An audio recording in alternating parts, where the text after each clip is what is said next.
Hello again, everyone. I'm Frederica Whitfield. We begin with breaking news out of overseas. Egypt's president is promising to respond with, quote, brute force to what appears to be the deadliest terror attack ever on Egyptian soil.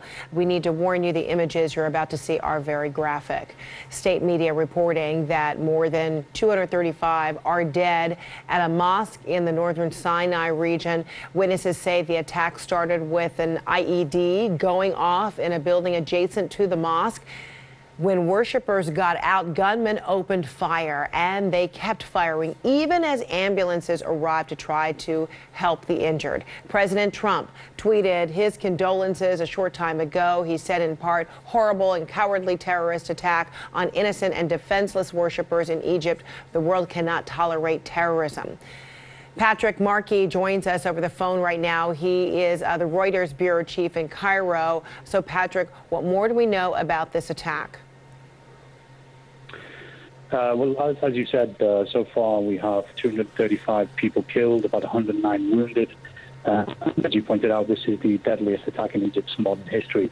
Eyewitnesses told us that there were 4 groups of gunmen who surrounded the mosque, let off an explosive, and as people came out, they opened fire and set fire to cars to block the roads. So there was a lot of chaos, and this is why so many people seem to have been killed. It's a huge attack for Egypt, obviously. Before, in the northern Sinai, which is a very kind of remote area, they mostly would attack police checkpoints and army patrols and things like that. So this is a kind of a shift also to target a mosque and so many civilians. And then, Patrick, you said it's a remote area. Is there anything distinctive about this area, or has there been, any, turmoil or, just anything that would have precipitated something like this?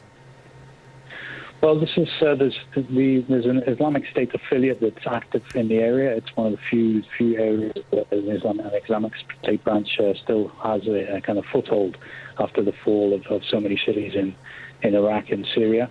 But like I said, they've been mostly contained in that area by the armed forces and continue to attack security forces. They've tried to reach out onto the mainland by attacking Christian churches and pilgrims and things like that. So obviously it's a complicated area security-wise, and also a very strategic one as well, with a border on Gaza and also nearby into the south of the Sinai, some tourist areas. So it's obviously a very sensitive area for the Egyptian government, and one they've been trying to control for a few years now. Patrick Markey in Cairo with Reuters. Thank you so much. Let's bring in CNN Global Affairs analyst Kimberly Dozier. So, Kim, what strikes you as particularly notable here?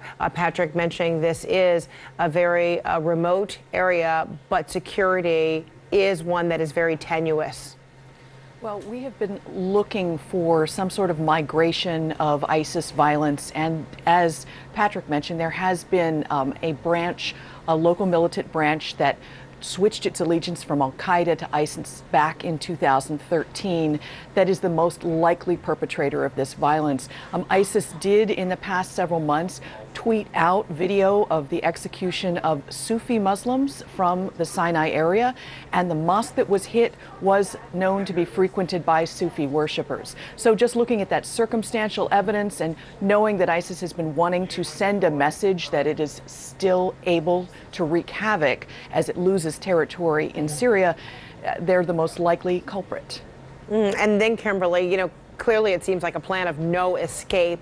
The blast itself taking place in the mosque, and then gunfire outside as people were trying to escape, and then even ambulances carrying the injured being targeted.